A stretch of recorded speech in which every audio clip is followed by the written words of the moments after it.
Oi, eu sou a Flávia. Eu sou a Isabela. E você caiu no Angu de Grilo. Grilo, grilo.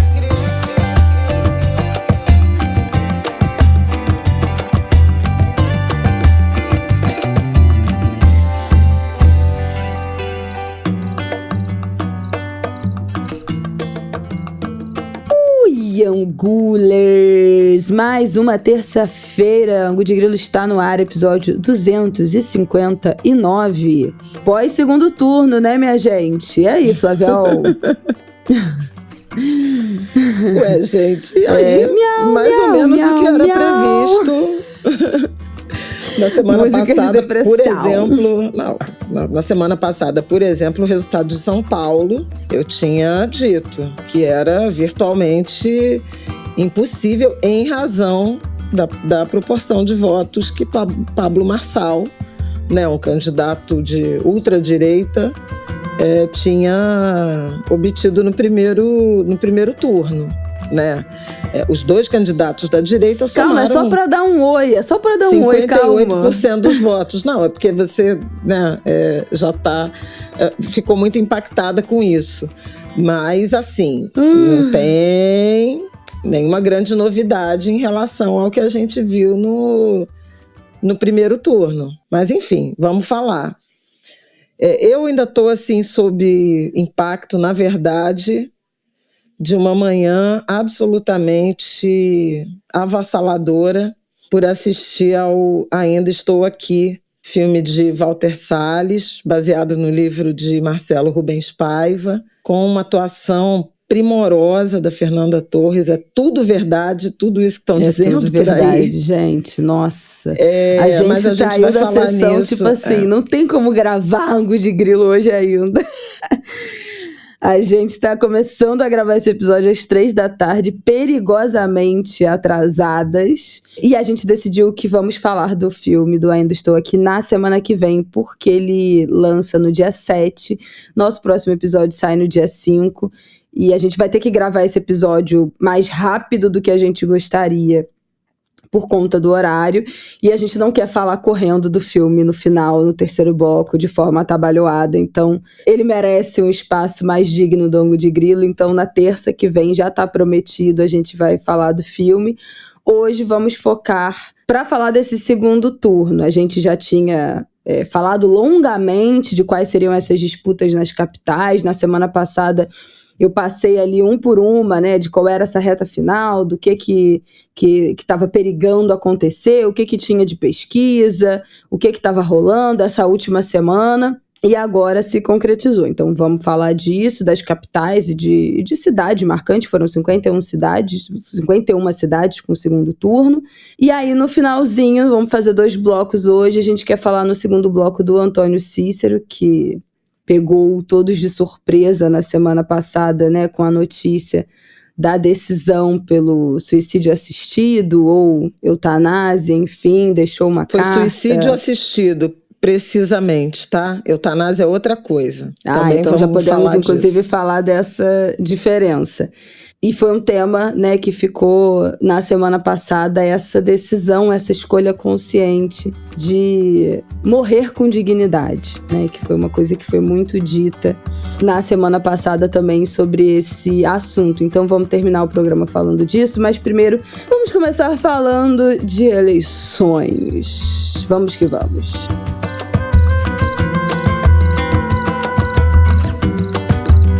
Eu acho que... Você quer já começar por São Paulo? O que você quiser. Não, porque eu ia falar assim, a gente pode dar uma passada rápida nas outras capitais, porque São Paulo vai tomar mais o nosso tempo. Mas o fato é que as passadas nunca são rápidas, né? Então, vamos decidir agora, Flávia, o que você prefere? Começar por São Paulo, né? Então vamos começar por São Paulo. Eu quero começar por São Paulo. E foi a eleição que o tempo inteiro teve fato novo, né? No primeiro e no segundo turno, fato novo na última hora, né? Pois é, vamos começar por São Paulo, porque eu quero começar antes, porque a gente tinha falado na semana passada que o Boulos tinha feito aquela aquele pronunciamento, né, na segunda-feira, falando o que ele ia fazer, que eram 5 dias de uma caravana, que ele ia dormir na casa dos eleitores, a carta que ele ia aos ficar na rua. Né? Enfim, foi uma semana, uma epopeia que ele cruzou aí, que terminou na sexta-feira, meio-dia, com a ida do Boulos numa live, né, uma entrevista de emprego, como chamou o Pablo Marçal. Olha, gente, juro, me dá vontade de rir de desespero. Que o Boulos aceitou o convite, participou da live. Eu defendi nas minhas redes queria começar por isso, para começar falando disso. Eu acho que o Boulos fez bem em aceitar. Eu sei que uma galera foi contra, que acha que ele não deveria dar palanque para o Pablo Marçal. E aí, né, tivemos essa conversa, eu e Flávia Ol no off na semana passada, que assim, gente, sinto informar, mas o Pablo Marçal tem quase 6 milhões de seguidores nas redes sociais.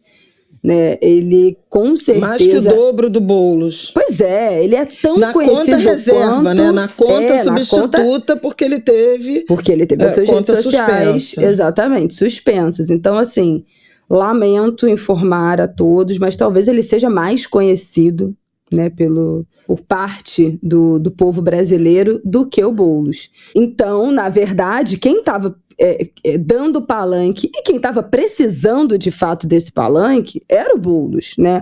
Também vi algumas pessoas falando, mas isso não é aparentar desespero, e a gente até comentou, tipo assim, mas não é desespero, gente? Porque assim, faltavam naquele momento, né, sexta-feira, meio-dia, menos de 48 horas para a abertura das urnas. Então o Boulos anunciou na segunda-feira passada que iria reunir todos os esforços possíveis, né? Dormiu 5 dias na casa dos eleitores, percorreu todas as zonas da cidade e jogou com todas as armas que ele tinha, inclusive aceitando conversar com o Pablo Marçal. Eu assisti a live inteira, acho que o Boulos foi muito bem. Tinham muitas cascas de banana, muitas pegadinhas. Tinha momentos que eu, tipo assim, prendi a respiração de, meu Deus, o que ele vai falar? Naquele momento, assim, vou te falar uma pessoa e você fala uma palavra, eu falei, pronto. Eu fiquei sem respirar, porque foi muito, muito tenso. E o Boulos saiu realmente muito bem. Tinham mais de 400 mil pessoas em dado momento na live, então ele teve uma visibilidade grande, fora as transmissões no X e no Instagram também. E logo depois de terminar, a conversa com o Boulos duraria 30 minutos, acabou durando 1 hora. Depois disso, o Marçal ligou para o Ricardo Nunes para ver se ele ia entrar ou não para a entrevista dele. E o Ricardo Nunes não atendeu. Que ele não ia entrar, né? Não ia entrar, mas o Marçal ficou reiterando o convite o tempo todo. E no final fez essa cena de ligar ao vivo para o celular do Ricardo Nunes. E o Ricardo Nunes não atendeu. Foi uma live, o que eu vou dizer, gente, dessa live? Eu acho que foi o que eu disse, o Boulos se saiu muito bem, foi respeitoso, né? Não foi uma baixaria, como a gente assistiu em todos os debates do primeiro turno. Mas assim, uma pobreza as perguntas, um negócio inacreditável, as perguntas feitas pelo Pablo Marçal, uma coisa assim, parecia uma esquete, um negócio assim, realmente inacreditável, como esse tipo de pessoa seduz tantas outras, né? Mas enfim, eu defendi que o Boulos deveria ter ido para a live.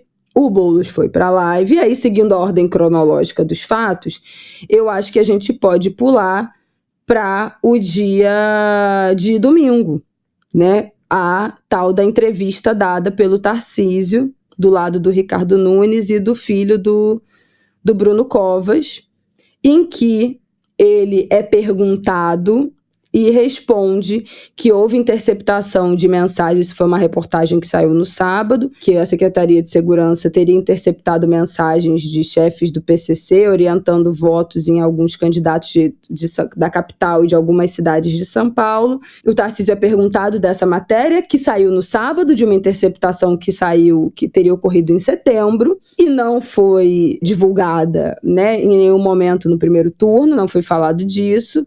Essa notícia saiu nos jornais na véspera do segundo turno.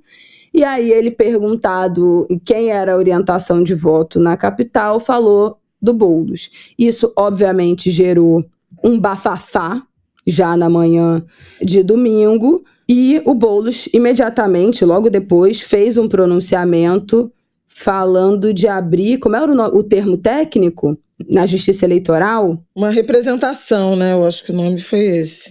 Ele entrou com uma representação, uma notícia-crime. Isso, é uma ação de investigação eleitoral. Então o Boulos logo depois se pronunciou, falando que a fala do Tarcísio foi completamente irresponsável, mentirosa, crime eleitoral, e que a campanha dele já tinha entrado com uma ação de investigação eleitoral, que é o mais alto e grave, enfim, denúncia, processo que você pode pedir, né, na Justiça Eleitoral por abuso de poder político e uso indevido dos meios de comunicação. Então, essa foi a manhã aí de domingo. E, enfim, a eleição, o dia se desenrolou, sem outros incidentes. E no final do dia, eu acho que, assim, eu não esperava, digo aí por mim, que seria com uma margem tão grande a vitória do Nunes, quase 60% dos votos, né? 59,35 contra 40,65 do Boulos. A gente teve algumas pesquisas que davam 57,43, né, em votos totais, ali na véspera. Mesmo dentro da margem de erro, foi para a margem superior, pois né? Pois é, então os votos foi na margem, dentro da margem de erro, mas nessa margem dos 3 pontos a mais, né? E não aproximando os candidatos, mas distanciando eles ainda mais. Então, eu fiquei bastante assustada e já quero fazer algumas pontuações básicas para passar para a Flávia Oll.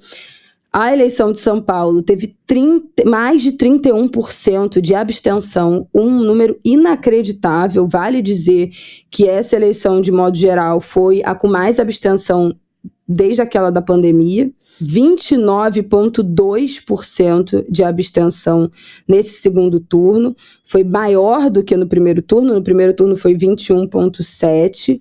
Ficou instável em relação ao ano de 2020, né? Então, comparado ali àquela eleição no meio da pandemia, mas 29,2% de média, e em São Paulo foi ainda maior, mais de 31% de abstenção. Então, isso é uma coisa que já me chama muita atenção. O Boulos só ganhou em 3 zonas eleitorais, né, em São Paulo. Então, todas as zonas eleitorais que o Pablo Marçal tinha ganho foram para o Nunes. Algumas que o Boulos tinha ganho, né, nessa migração de voto dos 3 que ficaram muito parelhos ali naquele primeiro turno, o Nunes ganhou. E eu acho que é isso que eu queria colocar inicialmente para a gente abrir os caminhos.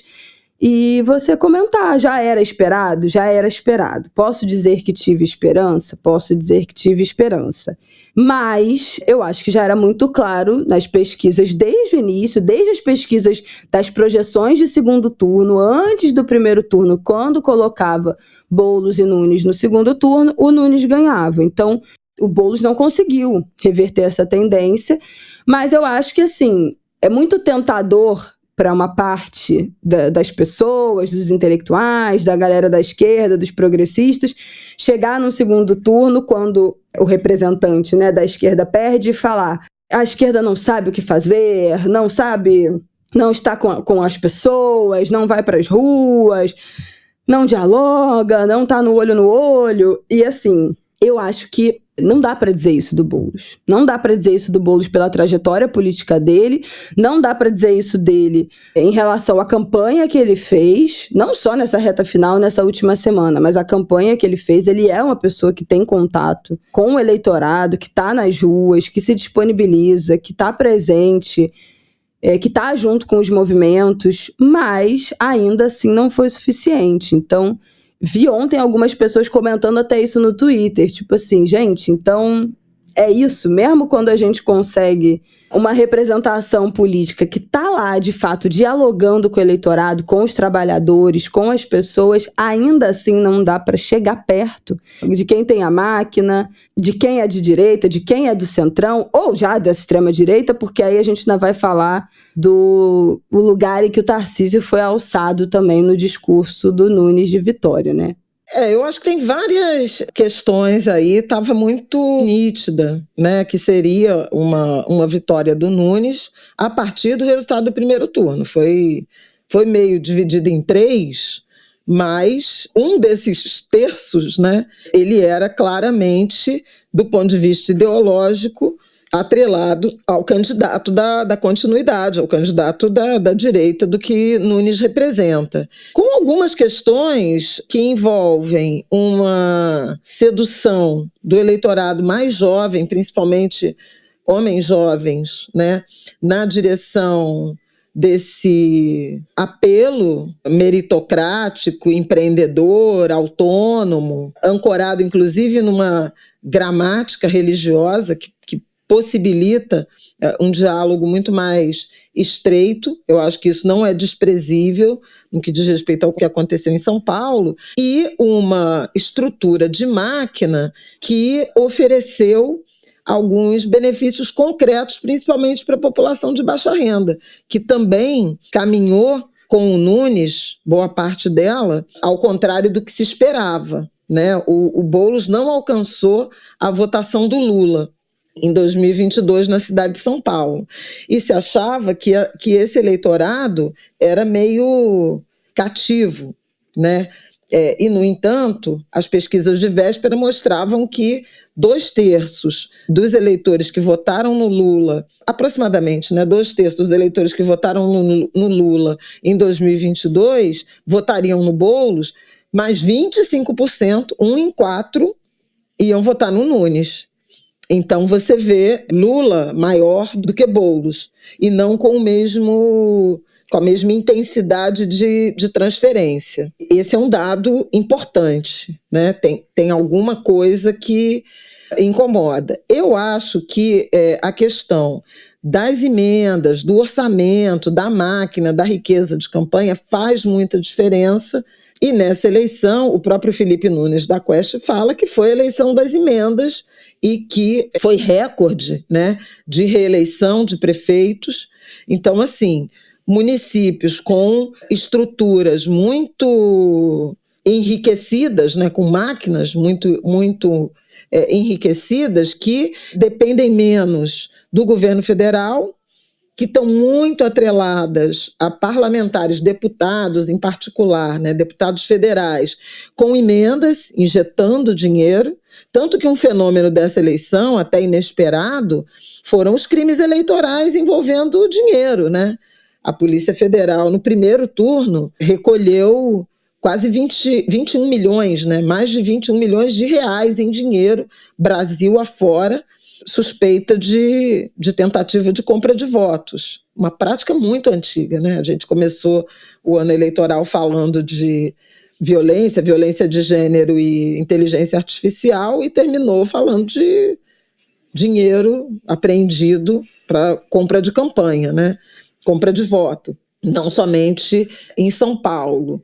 Um debate muito, muito pobre, no sentido de agendas que são urgentes, e aí acho que é muito pesaroso, não só em relação a São Paulo, né, como saldo do Brasil inteiro.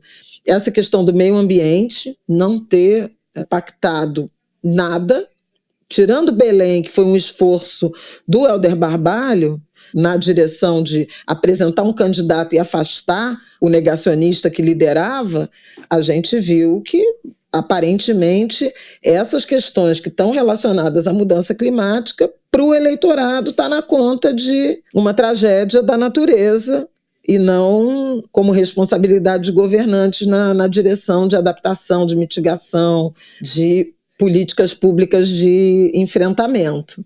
Então, é um ponto, assim, para mim, a nota mais triste, né, dessa eleição, e a gente vê isso também nos resultados no norte do Brasil. Bom, Porto Alegre não preciso nem falar. Agora, tem máquina, tem esse ponto de nichos, né, de grupos do eleitorado que estão sendo alcançados por outro discurso, por outra prática política, que é do resultado rápido, né? O Nunes falava muito repetidas vezes, todas as crianças estão na creche, não está faltando vaga em creche. Isso é uma medida objetiva na direção da organização das famílias. especialmente num país em que as famílias chefiadas por mulheres, né, sem cônjuge, são uma realidade quase majoritária. Eu não diria assim que o Boulos dialogou, ou tem essa prática. De fato, ele tem. E tem uma história assim, de atuação no movimento social. Ele sensibiliza muita gente, mas não o suficiente para se eleger, pelo menos até aqui, a um cargo executivo. O Lula também perdeu várias eleições, né? Precisamente 3, né? Até se eleger presidente pela primeira vez em 2002. E o Boulos empreendeu uma caminhada que eu considero muito digna na direção de suavizar a sua imagem, de se apresentar disponível para o diálogo, e aí, nesse sentido, acho que a live com o Marçal tem esse aceno a tentar se fazer ouvir, né? E também se conectar com esse eleitorado que ele não alcança, válido. Desespero. Não acho que ele perdeu nada em relação a isso, embora tenha gente, inclusive, que faça análises do ponto de vista da justiça eleitoral, de tudo que o Marçal responde em relação às ofensas. Então significa que o Boulos perdoou o Marçal, e isso, em alguma medida, vai implicar numa mudança de visão da justiça eleitoral em relação aos crimes eleitorais que o Marçal cometeu? A ver, né? A conferir. Eu confesso que já ouvi, inclusive, autoridades da Justiça Eleitoral, e eu não saio convencida de que a Justiça Eleitoral fez o seu melhor em relação ao enfrentamento aos crimes eleitorais. Entendo quem argumenta que o tempo da justiça não é o tempo da política. A eleição correu bem, não teve questionamento das urnas, não teve nenhuma confusão, tipo Polícia Rodoviária Federal, tipo, né, coisas que a gente viu em eleições anteriores. Ela foi sem intercorrência, no sentido objetivo, né, da votação, mas acho que algumas candidaturas esgarçaram um bocado, né, o que se deve entender como uma campanha ética, né, dentro das regras do jogo. E que compensou, que valeu a pena para alguns desses candidatos, ainda que eles não tenham sido eleitos ou não tenham sequer chegado ao segundo turno, como foi o caso do Pablo Marçal. Mas fez 1.700.000 votos, né? Então tem uma aderência. Agora, o que me parece é que o Boulos não saiu menor, objetivamente, mas também não saiu maior, né? Ele teve nem 200.000 votos a mais do que em 2020, né? Numa eleição na pandemia, numa eleição que ele não tinha o PT ou uma candidata a vice do PT, como foi o caso da Marta Suplicy, que para mim ainda considero inexplicável a participação, eu diria tímida, né, de uma prefeita que todo mundo concorda, né, foi muito bem avaliada. Também acho que ela ficou completamente escondida, assim. Não acho que apareceu o suficiente, também não acho que agregou o suficiente. Não assumiu um protagonismo, né? Não teve um papel de protagonista. Mas ela também já ficou muito queimada com a galera de esquerda pelas falas, por conta mas essas pessoas não iam deixar de votar. Esse é o ponto, né? Como é que se amplia? Que essas pessoas, mesmo criticando a Marta, não iam deixar de votar no Boulos por isso, entendeu? E, eventualmente, porque o desafio dele era ampliar, né? Era, digamos, formar uma frente ampla. Que o Nunes, em alguma medida, no campo dele, conseguiu, né? Expressa, inclusive, nos 6 minutos de televisão que ele tinha. E há uma sensação, um diagnóstico de que o tempo de televisão fez diferença. O tempo de televisão foi capaz de fazer o Ramagem chegar a 30% dos votos no Rio, um ilustre desconhecido que saiu do nada e que deu um salto a partir do horário eleitoral que o vinculava ao Bolsonaro. Foi uma derrota? Foi uma derrota, o Eduardo Paes se fortalece, tudo isso.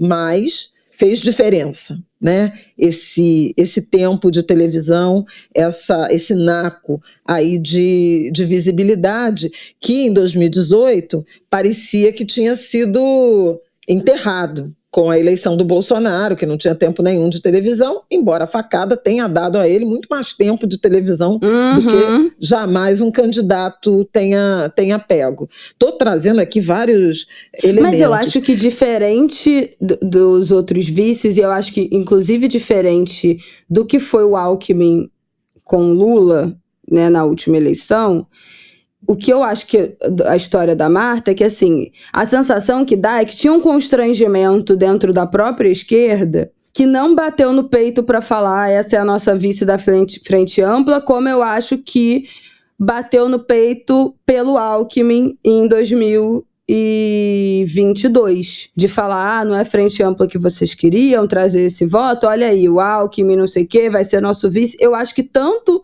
uma parte da esquerda comprou essa história do Alckmin, uma parte significativa, como esse vice para uma frente ampla, como eu acho que a própria campanha do Lula e o próprio Lula sempre bateu no peito dessa decisão.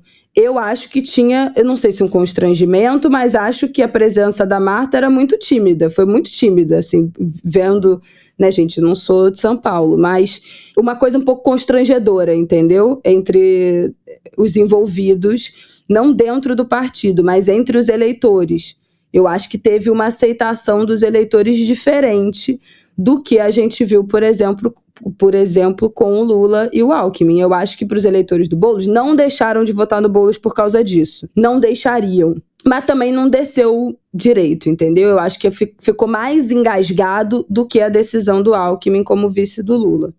Porque o Lula estava, de fato, tentando construir uma frente ampla, né? E o Alckmin era muito representativo disso. A Marta saiu do MDB para o PT, e eu ainda preciso entender melhor que acordo foi esse, porque trocou, ela era secretária do governo do Nunes, né? E saiu voltou para o PT, foi derrotada. Então, assim, perdeu o cargo, não sei exatamente qual foi o acordo. Aliás, um ponto que eu acho que é importante a ser destacado nessa eleição é que Lula cumpriu o acordo que firmou com Boulos lá em 2022, né? Boulos trocou a eleição para governador em benefício de Haddad, em troca de ser o candidato, inclusive do PT, à Prefeitura de São Paulo em 2024. E o Lula cumpriu esse acordo. Foi também algo inédito, né? O PT não ter um candidato próprio, e isso aí também pode ter, inclusive, azedado um pouco, né? Tem muita gente que menciona uma certa falta de ênfase do PT em relação à campanha do Boulos. E isso acontece mesmo, né, da autossabotagem mesmo no campo progressista para que um outro não apareça no seu lugar. Então tem uns divãs aí que vão precisar ser feitos. Agora, o que eu acho fundamental é que o campo da sociedade civil, da atuação com que Boulos dialoga, não é suficiente ou não foi suficiente para garantir a ele uma votação maior que do ano de 2020, e nem foi capaz de sensibilizar alguns núcleos do eleitorado que poderiam ter se sensibilizado. Eu também gostaria de fazer essa análise da questão da abstenção, e aí, enfim, ainda não tem os dados fechados, aparentemente teremos daqui a um tempo. Que eleitor foi esse que não compareceu, né? Tem gente que fala assim, essencialmente idosos ou idosos que tenham morrido. Eu não acredito em idosos que tenham morrido. Claro que não. Especialmente que tenham morrido, porque a comunicação é muito rápida de óbito em relação para o cancelamento do título para inabilitação. Então, acho que essa chave da abstenção, ela precisa ser mais bem estudada. E aí, como tem muita gente que ataca o mau desempenho da esquerda nas urnas a partir do identitarismo, eu acho que a abstenção também pode ter uma relação com o chamado identitarismo. Porque os candidatos são, eu falei isso sobre o Rio de Janeiro e, na verdade, posso repetir em relação a outros lugares, né? São essencialmente homens brancos, dizendo as mesmas coisas, debatendo as mesmas coisas. Os debates são muito cansativos, a falta de objetividade nas conversas com o eleitorado, e isso é a esquerda e a direita. E acho que isso desestimula um bocado o eleitorado de modo geral. Já falei do poder econômico e acho que é importante também apontar para o elefante na sala, que é esse ambiente permanente de criminalização da esquerda, né?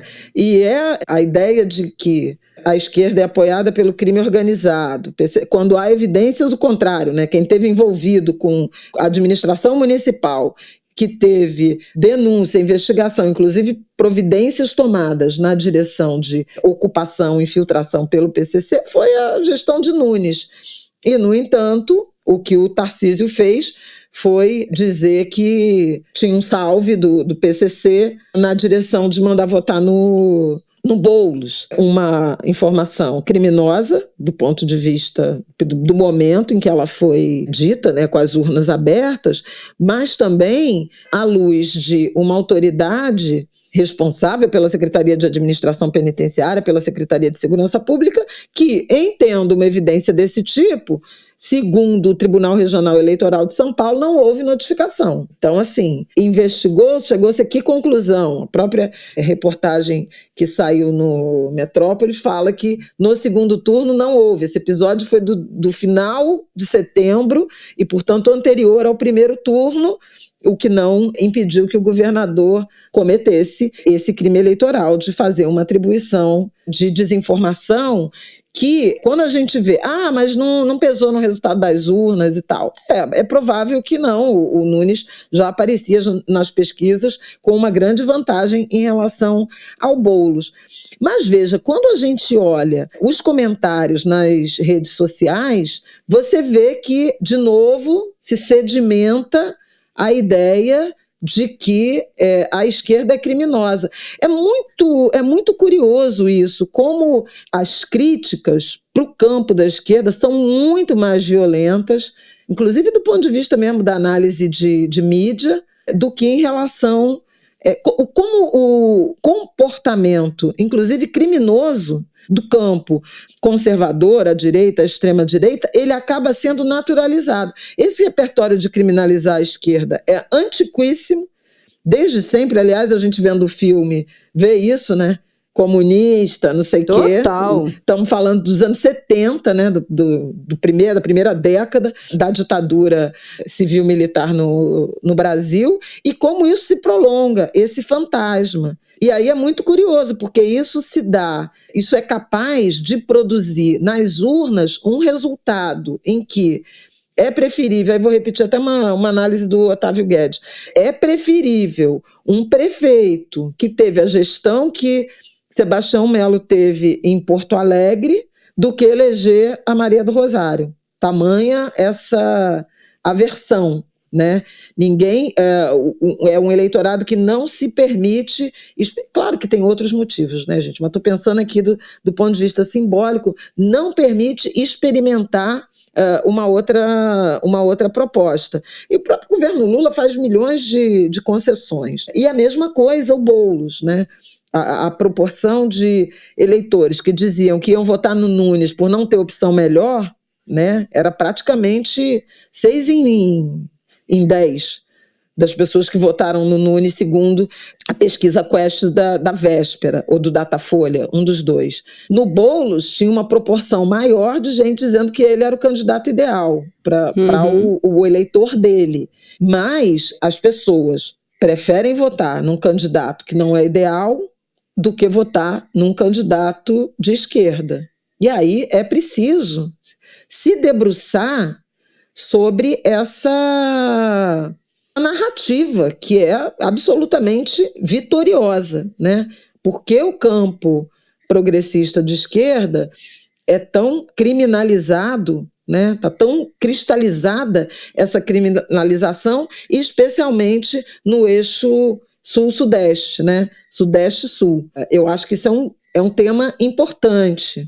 Tem várias hipóteses, né? Como é que se reconstrói esse caminho? estando mais próximo, tem um afastamento, por exemplo, de um vetor que é muito importante do ponto de vista das associações, das reuniões, do diálogo, que são as igrejas, do qual o campo progressista é muito afastado, desde que a Igreja Católica se afastou das periferias, das comunidades populares, né? Depois do fim da ditadura, movimentos, inclusive, que na origem deram, né? Deram no PT, né? A fundação do PT tem muito a ver com o sindicato e tem muito a ver com a Igreja Católica. O mercado de trabalho foi esfacelado, e aí é algo que eu tenho pensado e estou construindo, inclusive, uma coluna sobre isso, porque eu discordo de os brasileiros, os jovens querem ser empreendedores, querem ser vitoriosos, querem isso, querem aquilo, não querem mais a carteira assinada. Eu discordo muito disso. Eu acho que a carteira assinada é que expulsou o trabalhador, a mão de obra. E hoje, o trade-off de você se manter leal e achar bacana a carteira assinada, ele é muito desfavorável para o emprego formal.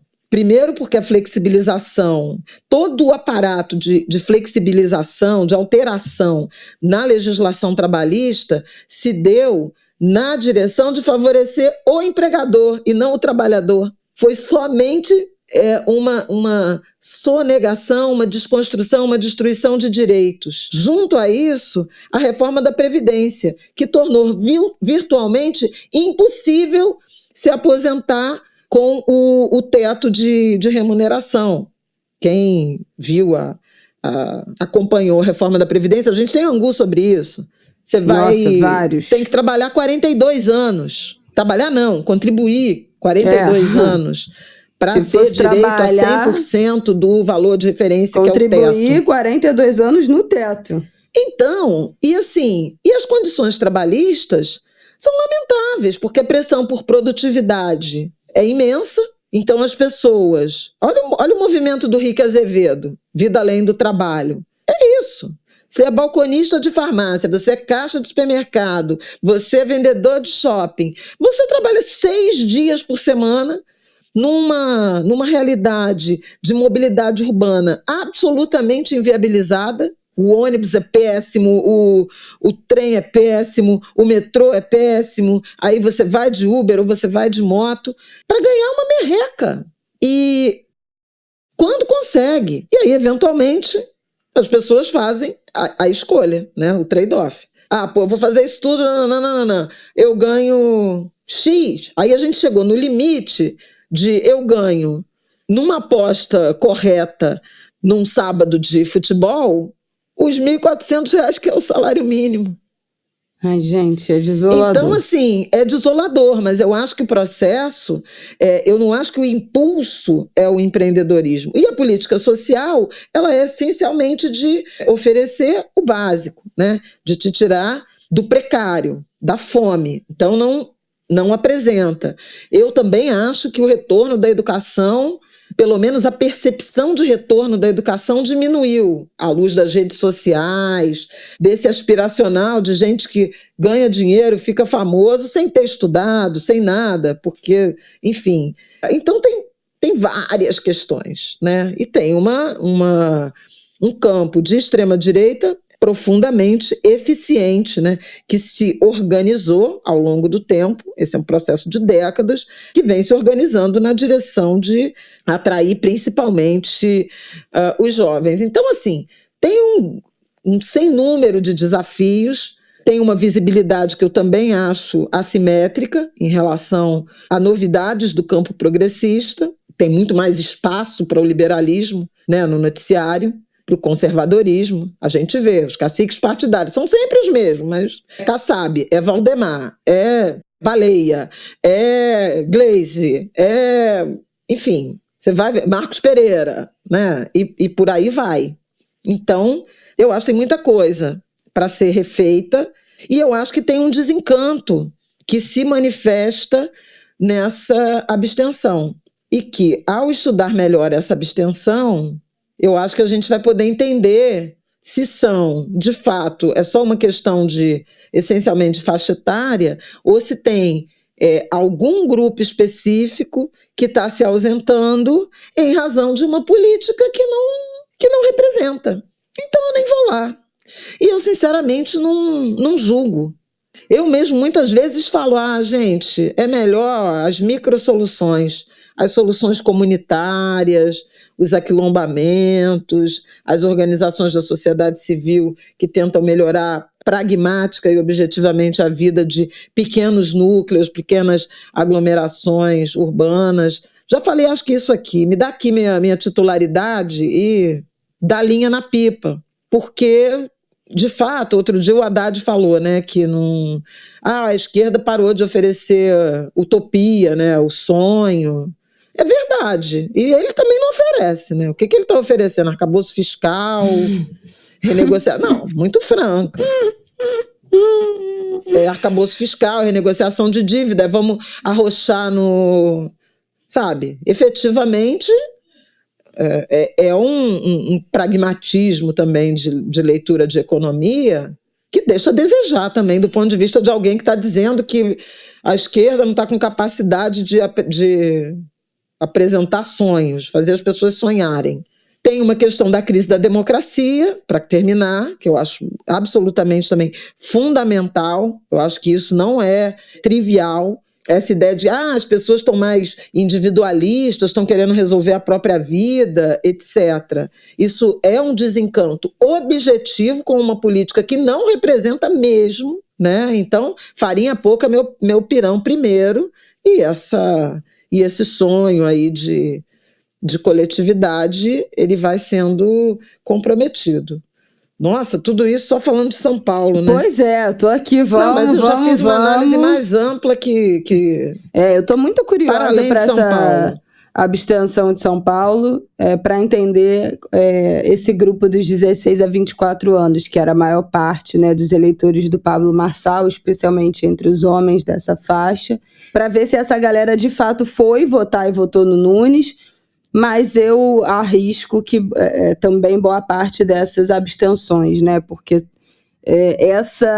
esses jovens que o Pablo Marçal movimenta é uma galera que é contra, né? Tem esse mesmo pensamento de ser contra a política, ser contra essa velha política, né? Como eles gostam de intitular, e gostam dos outsiders. Então o negócio deles não é só a extrema direita ou a direita.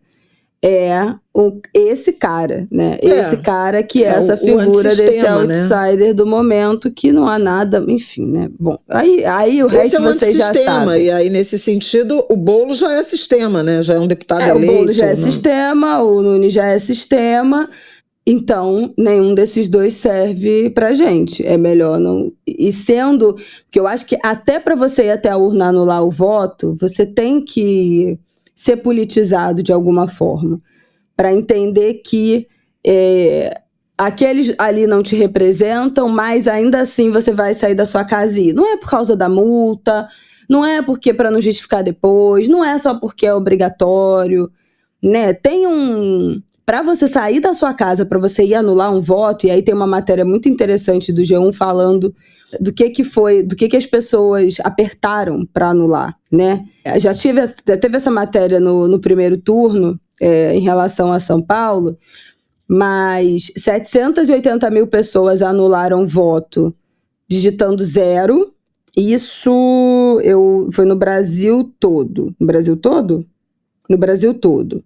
Mas 47 mil anularam digitando 13, 30 mil anularam digitando 45, 22 mil anularam votando 28, que era o número do Marçal, inclusive em São Paulo. 20 mil anularam votando 22, 12 mil votando 50, isso pelo Brasil todo.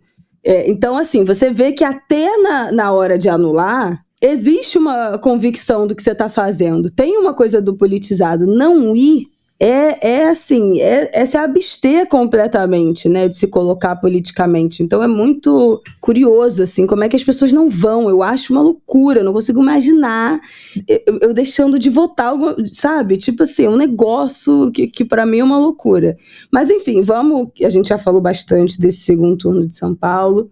vamos acompanhar os próximos passos. Hoje o Nunes já estava dando entrevista falando que pensando e propondo romper o contrato com a Enel, né, como descobrimos que fala agora. Mas eu queria passar então, vamos dar uma passada nos outros segundo turnos, porque a gente falou, obviamente, muito de São Paulo, mas teve as outras capitais também, que a gente já tinha cantado algumas pedras aqui. Eu vou voltar aqui só nas capitais que estavam mais acirradas, que tinham disputas mais polarizadas, né, que foi que a gente chamou atenção para esse segundo turno. A gente pode começar falando de Natal, porque a gente tinha falado da Natália, né, do PT, Natália Bonavides, que tinha ido para um segundo turno, tinha feito comício de campanha, Lula tinha ido até a Natal também, subir no palanque com ela, estava empatada, né, tecnicamente também, a gente tinha visto isso nas pesquisas ali daquela reta final do segundo turno, tinha um empate técnico rolando, mas acabou que o resultado foi 55-44, então Paulinho Freire do União Brasil levou, mas a Natália teve uma votação bastante importante, né? Conseguiu chegar no segundo turno e fazer quase 45% dos votos em Natal. A eleição mais apertada do segundo turno foi de Fortaleza. Imagino que todo mundo aí ficou acompanhando voto a voto. Nossa! Impressionante, tinha alguns momentos que estava com menos de 10 mil votos de diferença entre o Evandro Leitão e o André Fernandes, uma disputa PT e PL raiz. O Evandro Leitão ganhou com uma diferença de 11 mil, pouco mais de 11 mil votos, gente. Então foi muito apertado, muito apertado. Eu acho que menos de 11 mil votos, quase 11 mil votos. Não chegou nem a 11 mil, então foi a disputa mais apertada das capitais. Vale dizer que a gente tinha falado aqui que o PL estava disputando nesse segundo turno 9 capitais e ganhou só em 2, Cuiabá e Aracaju. Está entre as legendas que mais conquistaram prefeituras nas grandes cidades, mas ainda assim foi, eu acho que podemos dizer, o grande derrotado aí desse segundo turno, né? Com a perspectiva de fazer 9 capitais, conseguiu ganhar somente em 2. Então teve essa derrota em Fortaleza também, assim como em Belo Horizonte. A gente já tinha falado aqui dessa disputa do Fuad com o Bruno Engler. O Bruno Engler tinha terminado o primeiro turno em primeiro, candidato do PL, aquele super jovem, a gente falou dele aqui, mas acreditávamos nessa migração, as pesquisas, né, apontavam aí também essa migração de votos no segundo turno para o Fuad, que é o atual prefeito do PSD. Então o Fuad ganhou, mas foi uma diferença de menos de 100 mil votos, ficou 53-46, quase 54, né, mas 53-46, de um candidato, Bruno Engler, muito jovem, né, você falou isso, ouvi Flávia O falando inclusive isso na Globo News, ele tem 27, 28 anos, ele não tem nem 30 anos. E o André Fernandes também, tem 25. Meu Deus do céu! Bom, então, o Bruno Engler, 27 anos, conseguiu 577 mil votos em Belo Horizonte. O André Fernandes, mais de 700 mil votos em Fortaleza. E são muito jovens, né? Você olhar a carreira, o que ainda tem de anos de carreira política para esses dois, né? E já conquistando essa quantidade de voto e perdendo em segundo turnos que foram bastante apertados, né?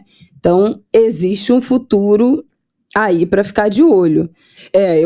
Foi exatamente esse meu comentário no Jornal das 10 de domingo, né, com a Aline, com Ana Flor e com Dani Lima, e Felipe Nunes também participou, sobre algumas derrotas que não tranquilizam, no sentido de que são nomes que não me parece que vão desaparecer, pelo contrário, né, da política. E, inclusive, eu chamava atenção para isso porque na pesquisa de véspera, eu falei que aproximadamente 60%, né, dos eleitores de Nunes diziam que ele não era o candidato ideal, 57% dos eleitores de Bruno Engler diziam que ele era o candidato ideal. Então, assim, significa que é um candidato que demonstra uma grande capacidade de ser ouvido, de ter uma interlocução. É assim que a gente molda, né, trajetórias, afinidades políticas. E aí, nesse sentido, eu acho que é importante, assim, se é importante chamar atenção para o desempenho da Natália Bonavides, né, que fez 45%, acho que 44%, 45% em Natal. É um quadro jovem também, ela tem 36 anos. A votação da Tabata Amaral, em São Paulo, fez, acho que 9%, 10%, né, no primeiro turno. João Campos, né, gente? Não, João Campos é um fenômeno, né? A reeleição, inclusive com participação em campanhas de outros estados do Nordeste, inclusive em Fortaleza, né? Ele teve em Fortaleza, ele teve, parece que em Belém, em Natal. Não ganhou em Natal, mas ele está se projetando para além das divisas de Pernambuco. Enfim, com o nome que é engraçado, você mencionou o Tomás Covas, né? É isso, né? É uma família, é aquela renovação hereditária, né? Renovação por hereditariedade. Que renovações são essas? Mas assim, é um quadro, o João Campos é sem dúvida alguma um quadro, uma novidade no campo progressista. Não dá para dizer que ele é um conservador. 80% né? dos votos. É muito impressionante. E ele também acho que acabou de fazer 30 anos. Deixa eu ver. Ele é muito novo. Acabou de fazer 30, vai fazer 31 agora em novembro. Pois é, então assim, ele é muito novo também. Também tem uma longa trajetória, assim como a Tabata. É porque tem 33. Eu ia fazer o comparativo. Boulos, né? O Boulos tem 42, já tá um pouco mais velho, mas nossos pelo amor de Deus, gente, de 42. Não, é porque assim, ele já tem uma trajetória, né? Ele já tem uma trajetória, mas ele é novo, tem um horizonte, que é novo, tá se reinventando. Mas é que eu acho que chamou atenção muito nessa disputa Fortaleza e Belo Horizonte, porque o Evandro Leitão tem 57 e o Fuad tem 77. Então a gente está falando de uma disputa entre gerações completamente diferentes, né? O Fuad já com 77 anos, talvez não volte mais a se candidatar. E quem é esse nome no segundo lugar ainda tem 50 anos de trajetória política pela frente. Então cadê a renovação? Porque a gente está citando aqui nominalmente, né? Tem esse, mas não dá para negar que há, assim... É claro, gente, a gente sempre fala aqui, especialmente nas eleições para vereadores, deputado estadual, deputado federal, de quadros importantes que foram eleitos, né, de candidaturas de mulheres negras, pessoas comprometidas com a periferia, quilombolas, indígenas. Mas não dá para negar que a extrema-direita catapultou um monte de jovem para uma votação absurdamente expressiva nesses últimos anos. Eu não preciso nem falar do Nicolas Ferreira, que foi o deputado mais votado na última eleição, também em Minas Gerais. Então, assim, a gente tem uma juventude de extrema-direita muito nova e sendo muito votada, desde já, né? Não é aquela coisa que vai subindo o degrauzinho, né? Eles chegam com essa propagação de rede social, com essa força que essa galera tem na internet, eles já chegam em outro patamar, né, nas eleições, né? O que as trajetórias progressistas demoram décadas para conseguir, já chegam para esse tipo de disputa de executivo muito mais velhos quando chega, porque, né? Tem 3 semanas a gente estava marretando que a esquerda do Rio de Janeiro não propõe ninguém novo mais de década, são sempre os mesmos candidatos, inclusive o PT nem bota candidato, né, aqui no Rio de Janeiro, nem para prefeito, nem para governador, e as escolhas do PSOL são as mesmas desde sempre. Então, assim, a gente não impulsiona novas candidaturas do campo progressista e de esquerda, cumpre-se um rito, né, não sei se essa coisa de antiguidade é posto, sabe? Enquanto a extrema-direita está lançando a juventude loucamente e emplacando esses nomes muito jovens já no público geral. Ainda que não haja lealdade à legenda, né, a partido, enfim, eles trocam de partido, eles mudam partido, ponto, né? Mas, de fato, se tornam pessoas conhecidas, né? É isso. Ainda que daqui a pouco, pode não ser mais do PL, não sei o quê, mas já tem a sua base de seguidores na rede social, já tem o seu, né, já consegue fazer a sua movimentação, nas redes, para o campo, para o lado que enveredar, já tem aquela horda de gente que vai atrás. Então, assim, já consegue angariar uma base que muita gente está suando aí para conseguir criar e manter. Vamos aí para outras capitais, gente, pelo amor de Deus. Que esse episódio já está longuíssimo também. Mas acho que a gente já falou Belém, um tanto sobre isso.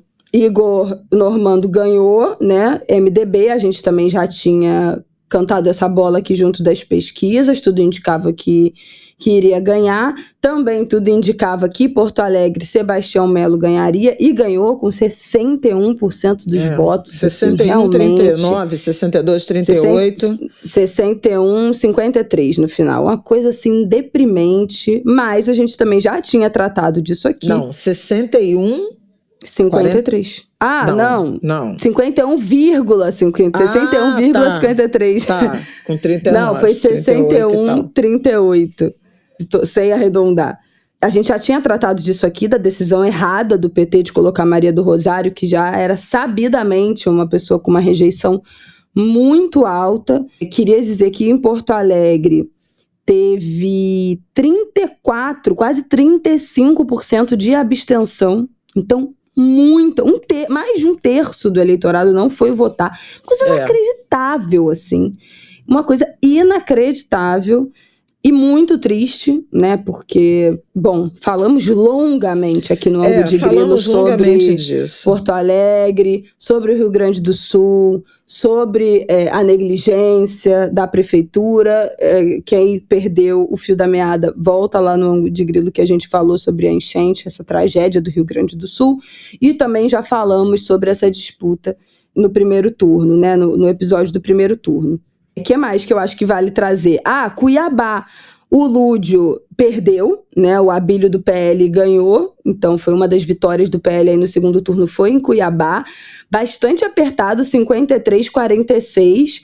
E muito interessante, saíram algumas matérias, eu li alguns fios também no Twitter e no Blue Sky, falando sobre quem é esse Lúdio que chegou no segundo turno em Cuiabá, no berço do agro, contra um candidato do PL, entrou nessa disputa como meio um azarão ali e acabou chegando no segundo turno.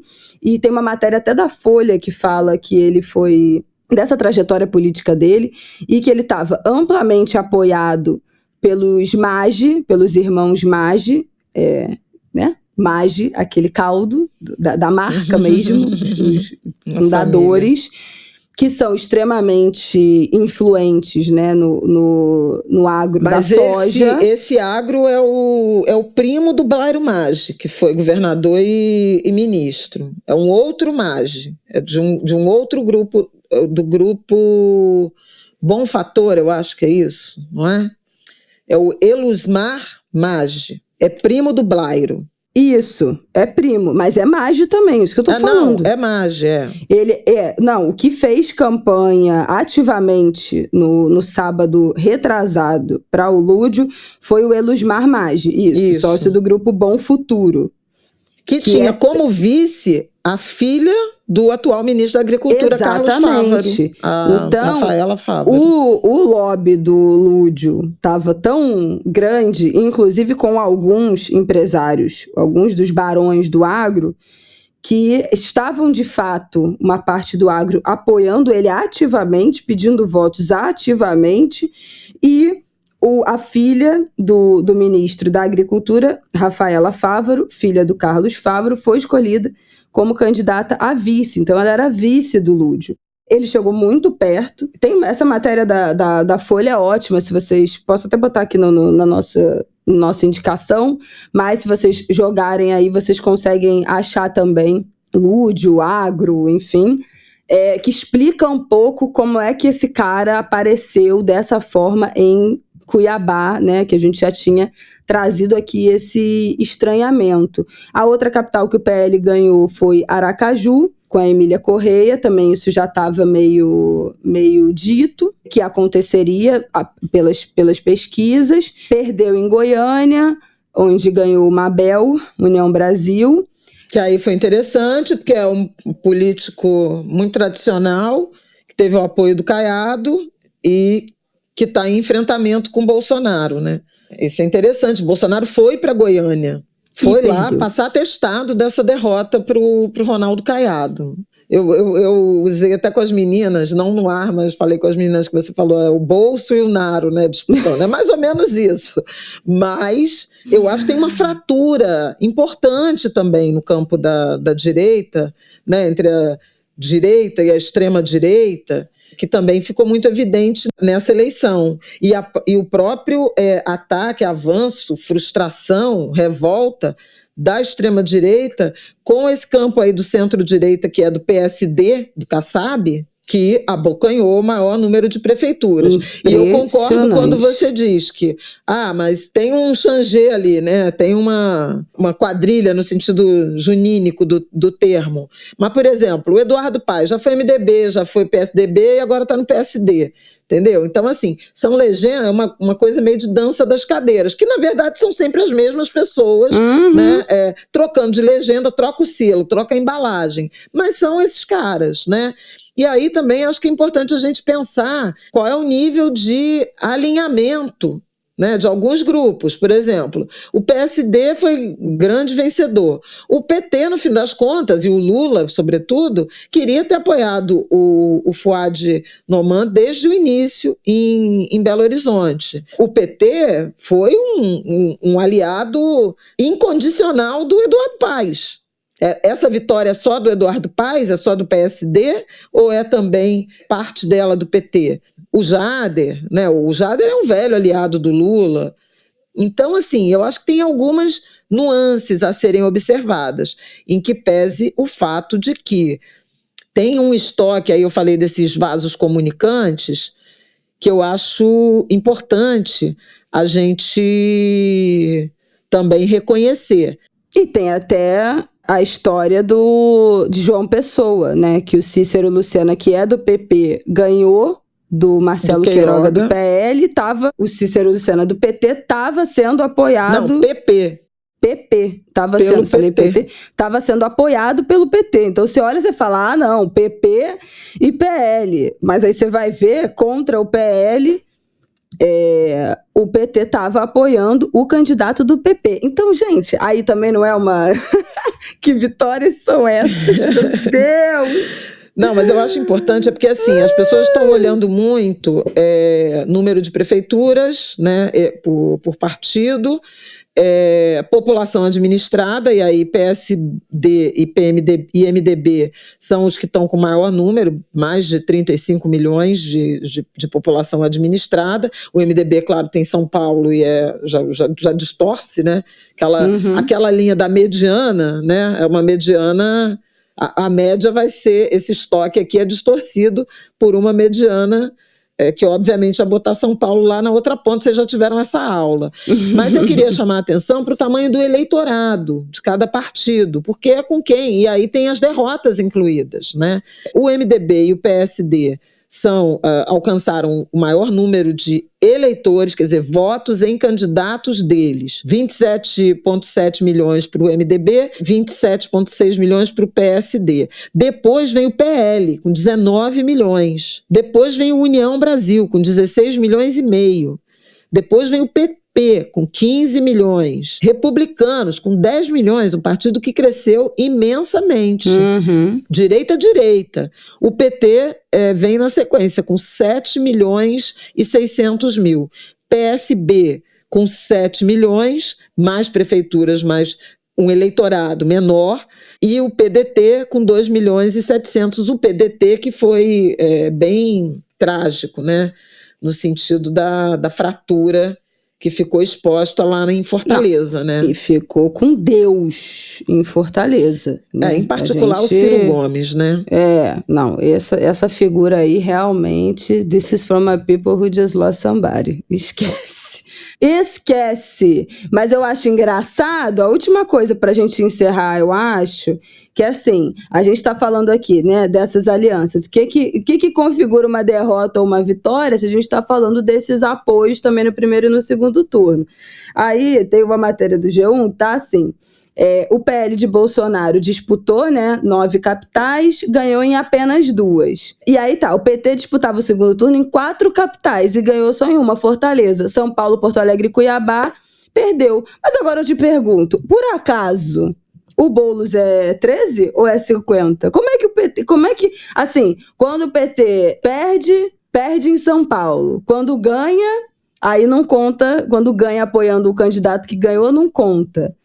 Assim, eu entendo que tinha vice do PT, era aliança, não sei o quê, mas é essa conta que a gente vai fazer, que perdeu nas capitais assim, porque tinha vice, porque eu acho que essa conta não está sendo feita por outros partidos que disputou, mas se perdeu e era o vice, se ganhou, não sei o quê. Eu não concordei, tá? Acabei de ver isso. Tinha mandado aqui no nosso grupo do Ângulo de Grilo. Não concordo. Não, eu também acho. E fiz esse comentário na TV. Eu acho que as análises estão ainda muito superficiais em relação a um pão, queijo, que não necessariamente inviabiliza tudo. Agora, que de fato há uma tendência à concentração de poder nessas legendas de centro e direita, que já são majoritárias no Congresso Nacional, que tem o orçamento secreto, que derrama dinheiro, que fazem as maiores bancadas e, portanto, tem nacos maiores do fundo eleitoral. Isso é uma questão. E, ao mesmo tempo em que a abstenção me parece uma frustração crescente do eleitorado. E aí eu não diria só que é com a esquerda, né? Eu acho que é com a democracia, né? O que a gente está oferecendo em termos de solução a partir da política, à luz de uma realidade política que privilegia alguns grupos em detrimento de outros? Qual a esperança que se tem de se resolver as coisas a partir da política? Né? Então, nossa, a gente já fala... Gente, juro, o Ângulo de Grilo começou aqui em 2019. Essa já é a nossa terceira eleição. Né? Teve a eleição 2020... Da pandemia, 2022 e agora 2024. E depois de todos os turnos, sempre com o segundo turno, a gente fala disso. O que resolve essa abstenção, esse número de abstenção? É sempre uma abstenção imensa. Ainda nos patamares de 20%, 21%, como foi o primeiro turno, gente, ainda é coisa demais. Né? 1/5 dos eleitores não irem votar é muita coisa. Ainda que seja num patamar dos 20%, chegou a mais de 30%. Então, assim, a gente sempre repetindo as mesmas coisas e vendo esse número crescer, né? É desesperador, compartilho do desespero com você que está ouvindo e de poucas capacidades de pensar quais são as soluções, na verdade, né? Eu acho que não tem resposta fácil. Bom, acho que varremos esse segundo turno. Deixa eu ver se tem mais alguma coisa aqui. Mas eu acho que o principal a gente falou, né? Que o PSD foi o grande vencedor. Você falou em números aí de pessoas. E em números de prefeituras ficou com... quase 900, né? 800... Ai, meu Deus, cadê? Aqui, 887 prefeituras... MDB 856, quanto de diferença, meu Deus? 31 prefeituras de diferença. E em terceiro lugar, o PP com 747. Então, a diferença do primeiro para o segundo é de 31 e do segundo para o terceiro já é mais de 100.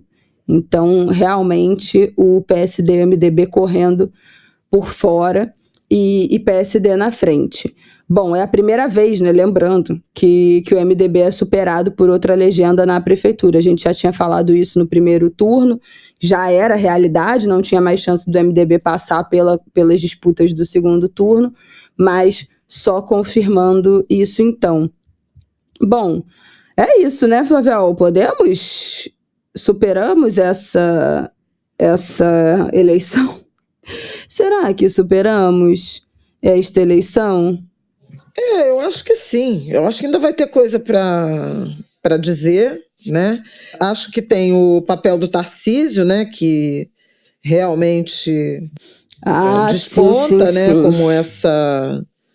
Como esse potencial presidenciável, né? Mas tem outros nomes. A gente já falou do João Campos, o Eduardo Paes foi um vitorioso nessa campanha, é inequívoco. O Camilo Santana, ministro da Educação, que era governador do Ceará, que se elegeu senador, fez o governador do Ceará em 2018 2022, e agora fez o prefeito de Fortaleza, o Helder Barbalho, quem é Angulha sabe. Quem é Angulha, que eu falo né? Já está sabendo disso. O Ronaldo Caiado, Goiás, também com ambições presidenciais, e o Ratinho Júnior, também governador do Paraná, né? Jesus amado! Tchau, gente. O Zema de Minas, Romeu Zema, foi bem derrotado. Sumiu, né? Esse cidadão. No primeiro turno ele apoiava o Mauro Tramonte, né, que nem chegou aí ao segundo turno. Nem pro segundo. E no segundo turno ele acenou ao Bruno Engler. Então, lamento. Disputa de pênalti, tentou 2, errou 2. É isso, o Tarcísio foi citado pelo Nunes como líder maior mais de uma vez, né? Ele não é só o presente, ele é o futuro, mais de uma vez durante o discurso. Uma coisa desesperadora assistir o discurso do Vitória do Nunes com essa exaltação ao Tarcísio, medo do que vem por aí. Mas vamos acompanhar, né, minha gente? É o que nos resta. É basicamente isso. Podemos? Acho que podemos. Se vier mais, a gente fala na sequência. Então vamos lá. Então vamos para o nosso segundo e último bloco. Minha gente, vamos falar. Quero ouvir Flávia Ol, que Flávia Ol ficou muito mexida com a morte do Antônio Cícero, escritor, compositor, membro da Academia Brasileira de Letras. Ele estava com Alzheimer e se submeteu na Suíça ao procedimento de morte assistida, suicídio assistido. Eu não sabia que tinha uma diferença com eutanásia, e quero que Flávia Ol já comece nos falando isso, mas ele deixou uma carta de despedida. Você acha que vale a gente ler? Você acha que eu leio ou você acha que todo mundo acho que vale. A essa altura já leu? Então, vou ler aqui para a gente falar sobre isso. Queridos amigos, encontro-me na Suíça prestes a praticar eutanásia. O que ocorre é que a minha vida se tornou insuportável. Estou sofrendo de Alzheimer. Assim, não me lembro sequer de algumas coisas que ocorreram não apenas no passado remoto, mas mesmo de coisas que ocorreram ontem. Exceto os amigos mais íntimos, como vocês, não mais reconheço muitas pessoas que encontro na rua e com as quais já convivi. Não consigo mais escrever bons poemas, nem bons ensaios de filosofia. Não consigo me concentrar nem mesmo para ler, que era a coisa que eu mais gostava no mundo. Apesar de tudo isso, ainda estou lúcido bastante para reconhecer minha terrível situação. A convivência com vocês, meus amigos, era uma das coisas, se não a coisa, mais importante da minha vida. Hoje, do jeito que me encontro, fico até com vergonha de reencontrá-los. Pois bem, como sou ateu desde a adolescência, tenho consciência de que quem decide se a minha vida vale a pena ou não sou eu mesmo. Espero ter vivido com dignidade, espero morrer com dignidade. Eu os amo muito e lhes envio muitos beijos e abraços. É impressionante, né? Essa carta, essa lucidez, essa segurança, essa decisão. E uma coisa que eu acho que a gente já falou dezenas de vezes no Ângulo de Grilo, que é sobre morrer com dignidade, né? A gente fala muito disso aqui quando a gente fala de morte por violência, quando a gente fala de como a saúde da população negra, né, como o racismo impacta na saúde da população negra, como vários dos ícones da música, da cultura negra acabam morrendo, né, desassistidos, com doenças crônicas, com sofrimento, sem possibilidade de se curar, às vezes muito jovens. Como a gente fala dessa falta, que já falou muitas vezes no Angu, dessa falta de dignidade, não só em vida, mas também na morte, né, em como você morre, qual assistência você tem antes de morrer, se você consegue tomar as decisões em relação à sua morte, né, ao preparo da sua morte, ao seu envelhecimento, ao que você quer que seja feito com você e com as suas coisas a partir do momento que você morre, como isso tudo é muito digno, né, no processo de envelhecimento e de finitude. E aí eu acho que essa carta e essa decisão é o ciclo completo, né, exatamente do que ele fala. Eu acho que sou eu mesmo que tenho que decidir se vale a pena viver, continuar vivendo ou não. E desse jeito, para mim, não dá mais. E como isso é uma saída muito digna da vida. Você ter a capacidade de escolher que não dá mais. E poder fazer isso legalmente, né, de um jeito seguro, com assistência e com dignidade, né, que é a palavra que ele usou. Então, realmente, assim, nossa, uma aula de tudo, eu acho. Eu fiquei muito impressionada com a clareza dessa decisão, a segurança, assim. Isso foi a coisa que mais me impressionou nessa carta. Fala, eu li já, enfim, um monte de coisas. Vocês sabem que eu tenho uma certa interesse, né, peculiar, particular por essas questões de morte, principalmente de luto. E eu fiquei muito impactada com a notícia do Antônio Cícero por vários motivos, né? Primeiro, reencontrar um poeta, um letrista que está muito marcado na minha juventude, portanto, na minha existência, né? Canções que ele compôs com a irmã Marina Lima, que eu ouvia. Não sei se a Isabela tem memória, né? Mas tinha LPs da Marina que eu ouvia insistentemente. Acontecimentos era uma música que eu ouvia, assim, sem parar, né? O Último Romântico, do Lulu Santos, que o Martin já canta, né? Já conhece. Total. De Adriana Calcanhoto, Inverno, que é uma coisa linda, e Marizia também, né?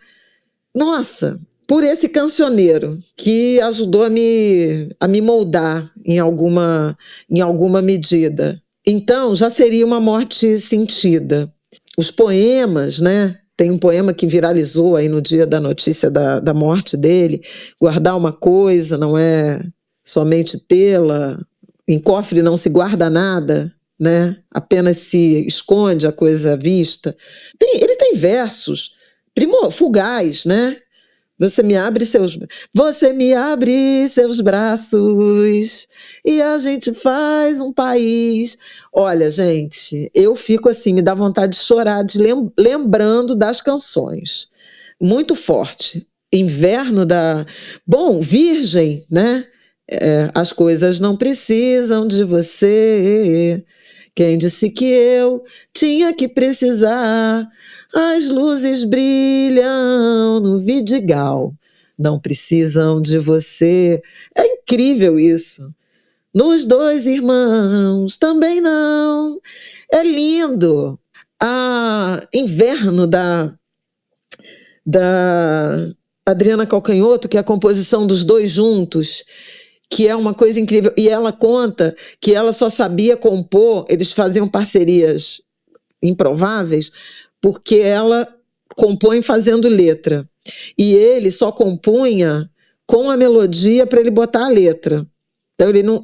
E aí essa música, parece que Inverno, ela compôs com uma letra, porque é a forma dela compor, aí ela jogou a letra fora, deu para ele a melodia e ele fez a letra de Inverno, que é: o inverno no Leblon é sempre glacial.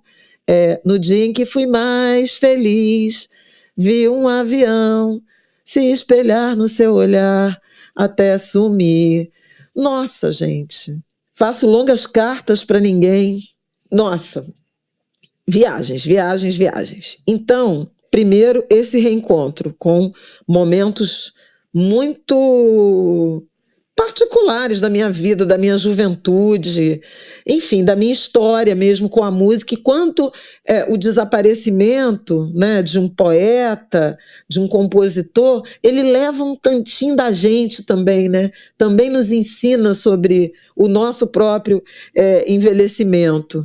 E aí a forma, né? E o Antônio Cícero não dividiu com ninguém. Eu pensei muito nessa dimensão da decisão solitária, partilhada somente com o companheiro, e a escolha que fez de despedida, 2 dias em Paris, visitando os restaurantes, e depois tudo que ele passou em relação ao suicídio assistido. Eu vou chegar lá. Eu fiz até uma sessão de terapia, porque eu fiquei tão chocada com a morte, com a carta. e até menos a questão da dignidade, mas é o momento em que você conclui que a sua vida já não é mais vida e já não lhe serve. Uma vida sem a memória, sem o raciocínio, sem as lembranças, sem as palavras, para um poeta, para um filósofo, realmente ela deixa de ser vida, né? E ele foi percebendo a vida dele se esvaindo e quis controlar esse momento, a partir, inclusive, de uma convicção do ateísmo, né? Não tem religião, então está completamente desamarrado de qualquer ideia de outra vida, de punição, de castigo. Então, um indivíduo profundamente livre por esse imenso desapego. Desapego no sentido desses princípios de significados da vida e interpretações religiosas de fé. Ele tinha uma convicção na racionalidade e na materialidade que fez com que ele falasse, olha, isso aqui para onde eu estou indo não é vida e eu vou exercer o meu direito de pôr fim ao que para mim já acabou. Porque ele fala, né? Eu não consigo mais ler um livro, eu não reconheço as pessoas, eu fico com vergonha. Horrível isso, né? Fico com vergonha dos meus amigos. E a gente que já conheceu gente com essa doença de Alzheimer, eu acho que vive um pouco isso, né? Dos lampejos de consciência e como eles sabem que eles estão se repetindo ou desenquadrados ou desencaixados da... Pois é, mas eu tinha uma percepção, talvez de senso comum, que a gente, do que se repete, de que quem sofre é a família, porque quem tem o Alzheimer não tem essa percepção, né? Porque não sabe que perguntou outras vezes, porque esquece que foi repreendido. Então, eu acho que a sensação que eu tinha, o que eu sabia sobre isso, o que eu já vi muita gente repetindo, era isso, assim, que quem tem a doença não tem noção, né, que está se esquecendo e que está perdendo a memória. Quem passa por mais sofrimento é a família, de perceber esse processo acontecendo e não ser mais reconhecido. Mas eu acho que no agravamento, né? O momento dele, mas, enfim, é o momento anterior. Eu não sabia que tinha um momento, e eu acho que isso também foi uma novidade, pelo menos para mim, em que a pessoa tinha esse discernimento, né? Em que ele tinha um discernimento que eu não estou reconhecendo mais as pessoas, eu não consigo mais me concentrar na minha leitura, eu não reconheço mais os meus amigos que eu conheci, eu não lembro das coisas que eu fiz ontem, porque até então o que se há de senso comum é que as pessoas que têm a doença não têm essa percepção. E aí eu acho que da carta, ele diz muito claramente que ele tinha total percepção de que estava esquecendo as coisas. E aí eu acho que abre uma outra janela de conhecimento da doença que muita gente, eu acredito, que não tinha. Que talvez a gente não debata, mas é sobre isso. Tem ali um momento em que você sabe, né? É um apagamento gradual, né? Tem o filme da Julianne Moore, que ela ganhou inclusive o Oscar, né, de um Alzheimer precoce. Esqueci o nome, procura aí o filme da Julianne Moore. É bom esse filme. Não sei que é da Alice. É alguma coisa assim. Eu sou péssima com o nome, gente. Peraí. Pra sempre Alice. Pra sempre Alice. E ela tem um diagnóstico precoce, com 50 e poucos anos.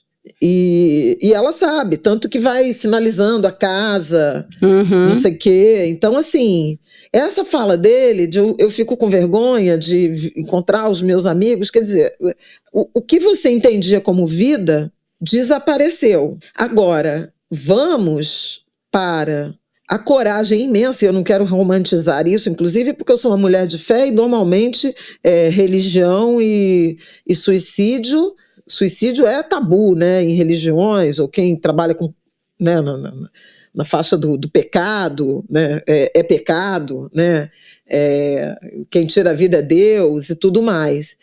E quando o Antônio Cícero opta pelo suicídio assistido, quer dizer, é assistido porque ele apresentou uma quantidade imensa de exames a essa clínica na Suíça, onde o suicídio assistido é legalizado e é possível, inclusive para estrangeiros. Em outros países você tem a prática legalizada, permitida para os nacionais, mas não para estrangeiros. Tem um protocolo muito severo em relação a isso, em relação a quais são os motivos que te levam a isso, então exames, etc, etc, etc. Mas a ação é do indivíduo, e aí é que difere da eutanásia.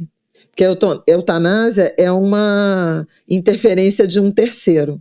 No Brasil é homicídio, porque alguém vai te ajudar a aplicar uma dose, ou no caso de uma eutanásia que eles chamam de ativa. No caso da eutanásia passiva, é aquele em que você diz que não quer ser mantido vivo artificialmente, e aí você morre naturalmente, mas te deixam morrer, né? E aí eu acho que isso também está no campo da morte digna. Não dá para dizer que não é digna, que só é digno o suicídio assistido, né? Você faz escolhas do tipo, olha, se eu tiver parada cardíaca não me ressuscita, se eu fizer uma insuficiência respiratória não é para me reanimar, enfim, na dimensão de deixar morrer, de pensar na boa morte, quer dizer, não te manter vivo artificialmente. O suicídio assistido, não, o ato é o indivíduo. Ele vai tomar lá uma dose letal que vai provocar uma parada cardíaca. E isso envolve, a meu ver, como uma pessoa, inclusive, religiosa, de fé, um outro nível de coragem, né? Um outro nível de... Não, realmente...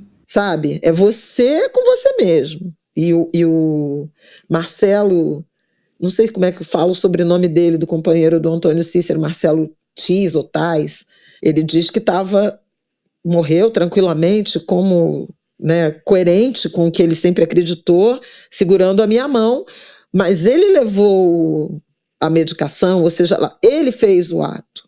Então, gente, é muito forte. Né? É muito forte todo esse processo, porque hoje a gente fala eles chamam de eutanásia passiva, eu acho que ortotanásia, eu acho que é isso, tem um nome, ortotanásia, que é isso, em que você não faz os procedimentos de ressuscitação.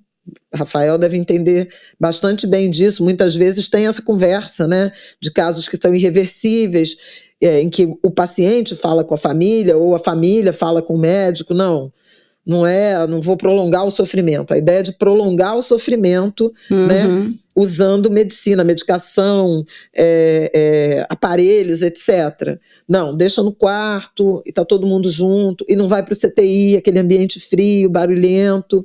Essa é uma dimensão, né, de morte digna, que é de não te manter vivo sem sentido. Mas o suicídio assistido é mais que isso. E o Antônio Cícero jogou isso na nossa cara, assim, tipo, isso pra mim, isso que tá me acontecendo não é vida, eu não quero isso, e eu decidi, livre que sou, livre de...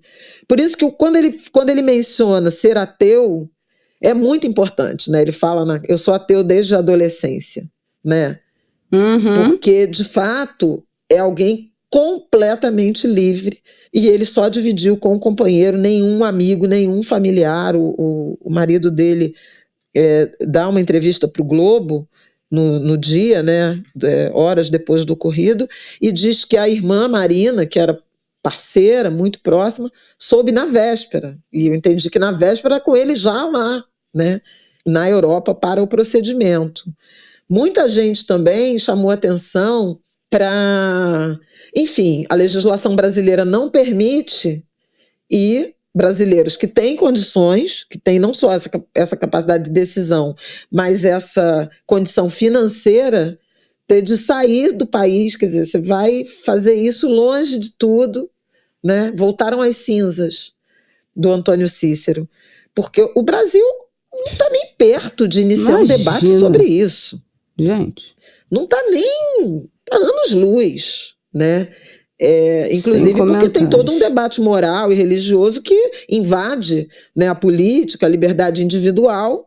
A gente vê o que se faz em relação ao aborto, mesmo o aborto, a interrupção de gestação permitida desde os anos 40 do século XX. Gente, pelo amor de Deus, todo mundo que está ouvindo aqui o Ângulo de Grilo vai morrer e a gente não vai ter dado um passo em direção a essa discussão. E na Suíça, o procedimento é legal desde a década de 40, tá? Só pra gente ter uma dimensão. O que o Brasil estava fazendo na década de... O que acontecia aqui na década de 40? Então, assim, não tão cedo, né? Realmente, estamos muito longe. Mas é isso, eu acho uma pena, ainda que com toda a dignidade, ainda que com todo o auxílio... Tanta gente tenha que sair do seu território, das suas casas, para ter uma morte com o que acredita ser a dignidade. Assim, para mim, eu acho que é importante. Isso é muito triste. Isso é triste, é um debate importante. É muito triste. Porque, veja, em muitos casos, o suicídio de pessoas idosas guarda relação com essa percepção que alguém como o Antônio Cícero tinha. O que eu estou vivendo não é vida. Eu não quero mais estar aqui. Sim. E você tem situações absolutamente traumáticas, porque esse também é um elefante na sala, né? O suicídio de idosos. E aí, de formas violentas, né? Não vou ficar aqui descrevendo os métodos de suicídio, mas de uma forma violenta, desumanizada, chocante, né? Absolutamente solitária. Morrer é solitário, né? Morrer é tão frio. Acho que o Gil falava isso, né? Tem esse verso. Mas desse jeito, numa cena violenta, inclusive do ponto de vista de quem encontra, então é um debate necessário. Eu não quero de forma alguma romantizar essa ideia, né? A dignidade em vários tipos, né, de morte. Eu falei dessa eutanásia passiva, que é o que tem mais. Hoje, acho que se debate mais, né, intensamente, quando se tem doenças graves, incuráveis, terminais, né, essa ideia dessa escolha de como será tratado ou não. A gente, enfim, experimentou isso recentemente, com uma pessoa muito querida, não quero ir para o CTI, não. Então me faz adormecer e a respiração, né, vai, em algum momento, naturalmente, se primeiro espaçando e depois se interrompendo. A eutanásia objetiva, e mesmo na Suíça tem legislação em relação a isso. Se você provoca a morte de alguém, você pode pegar até 5 anos de prisão. A legislação fala em não mais de 5 anos, porque é você aplicar, né? É um processo longo, que pode demorar mais de 3 meses, de muitas consultas com psicólogos, paliativistas, psiquiatras. Então, são muitas fases. A maior parte das pessoas, inclusive, não está elegível a participar, independente da legislação, entre os países em que ou a eutanásia ou a morte assistida o suicídio assistido são legais, a maior parte das pessoas não pode fazer, né, porque não se enquadra nas tantas etapas, né, que precisam ser cumpridas e investigadas para entender se aquela pessoa tem condições de tomar essa decisão, se ela não está sendo pressionada, quais são os motivos, qual é essa doença, se é realmente incapacitante, se é... Enfim, são muitas, né, as questões envolvidas. Então, envolve um processo que precisa ser feito com muita responsabilidade, com muitas pessoas envolvidas mesmo. Então, é isso. Quer dizer, acho que com isso eu explico bem tudo que me atravessou nessa morte do Antônio Cícero. Eu lamento não tê-lo conhecido, embora ele tenha feito parte da minha vida. E a gente esbarrou nele na posse da Lilia Schwartz na ABL. Mas eu tento ser menos invasiva, né? E aí desperdicei uma baita chance de ter uma foto, de falar do quanto ele é parte da minha vida. Mas às vezes você fala, isso é tão óbvio, né? Todo artista deve ouvir isso, né? Então, uma coisa, ele vive na obra, né? Nesse legado imenso. E eu fico particularmente emocionada vendo o Martin, que eu brincava com ele, brinco, né? Me dá um beijo, então, aperta minha mão. Tolice é viver a vida assim, sem aventura. Olha, gente, Lulu postou isso, né? Tolice é viver a vida assim, sem aventura. Eu espero acontecimentos, no plural, só que quando anoitece é festa no outro apartamento. É muito incrível, né? Não, realmente. Não, meu amor me deixou, levou minha identidade, não sei mais bem onde estou, nem quando a realidade, eu acho que é isso. Se eu fosse marinheiro, era eu que tinha partido e meu coração ligeiro não se teria partido.